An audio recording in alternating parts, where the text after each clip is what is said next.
Hindi pa ito ang pista pero ramdam na ang init. Kasama natin ngayon ang isa sa kalahok ng Lakbayaw rehearsals dito sa Tondo. Pakilala ka po. Ako po si Jelly Jelly, 20 years old.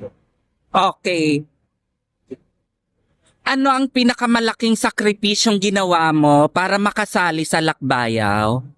Yung araw-araw na pagpo-practice namin, tsaka yung yung oras din.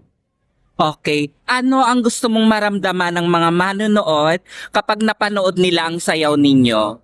Gusto ko yung maramdaman nila yung Aga mo init. Galing na. Init talaga yung maramdaman nila sa akin. Wow. So eto last na lang to. Paano mo iniaalay ang bawat galaw mo sa Santo Niño? Sa pamamagitan ng pagsayaw, dahil yung pagsayaw ko dun, kung nakikita yung pag-aalay ko sa Santo Niño. Okay, please invite the viewers to follow your social media account. Hi, my name is Diego Jelly. My Facebook account is Jegs, and please follow me. Manood din kayo ng Lakbayaw. Kailan yung pinaka nyo? Sa 16, yung pinakalakbay. Ayan guys. Ayan, abangan nyo sila. Anong to? DMT Tribe ba kayo? DMT Tribe. Ayan, ayan. Ano yun? Pangalan yun, ang DMT Tribe ay Dancing Macho ng Tondo. Okay, ayan. Ayan. Okay, ikaw din interviewin ko, Yeah. kuya. Kasi related to dito sa Lakbayaw, ha?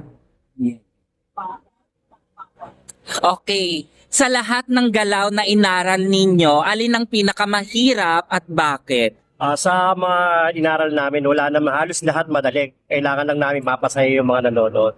Okay. Lalo na sa darating na Lakbayaw. Okay, ano pa ang unang pumapasok sa isip mo kapag naririnig mo ang salitang Lakbayaw? Ang Lakbayaw parang para sa Panginoon, sa mahal na Santo Niño.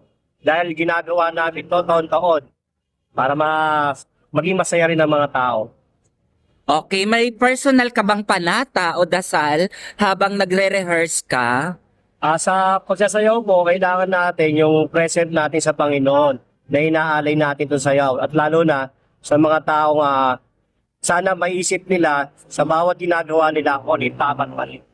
Okay, please invite the viewers to follow your social media account. Follow niyo po ako, Stepsian TV. Ngayon po, huwag niyo pong kalimutan yung DMT Tribe. Siyempre, lalong-lalo na. Hintayin niyo yung namin.